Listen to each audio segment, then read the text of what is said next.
Menembus ruang, Nono Sampono ajak warga cinta NKRI.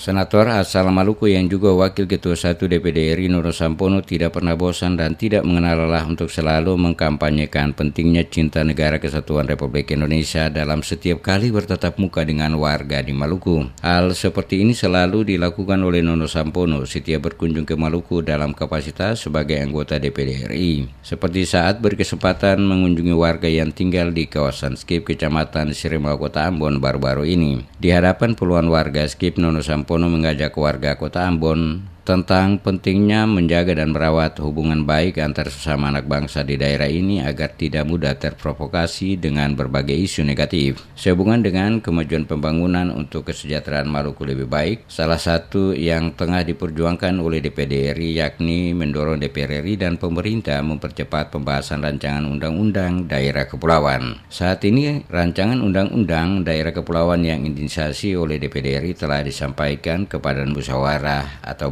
DPR RI untuk dibahas dan diharapkan dalam waktu dekat ditetapkan dan disahkan sebagai undang-undang daerah kepulauan. Kita ingin melihat bagaimana daerah-daerahnya harus diperjuangkan.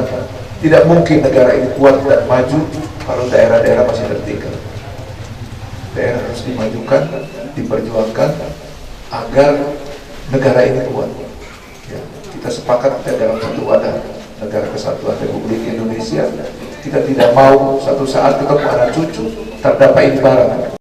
Ia menambahkan dengan disahkannya Undang-Undang Daerah Kepulauan, maka secara otomatis penganggaran terhadap pembangunan Maluku dari pemerintah pusat akan meningkat. Jika selama ini anggaran untuk Maluku hanya sebesar 1,2 triliun karena dihitung berdasarkan luas daratan dengan lahirnya Undang-Undang Daerah Kepulauan, kucuran melalui dana alokasi khusus maupun dana alokasi umum dipastikan mencapai 11 triliun per tahun karena perhitungannya berdasarkan luas laut. Di akhir pertemuan, Nono Sampono mengajak warga Skip untuk tetap menjaga kondisi Kota Ambon dan Maluku tetap kondusif dalam menghadapi pesta demokrasi pemilihan umum legislatif yang dirangkai dengan pemilihan presiden dan wakil presiden agar berlangsung aman dan damai. Dia juga meminta dukungan dan doa agar perjuangan mendapatkan pengakuan pemerintah melalui percepatan dan pengesahan rancangan undang-undang menjadi undang-undang daerah kepulauan.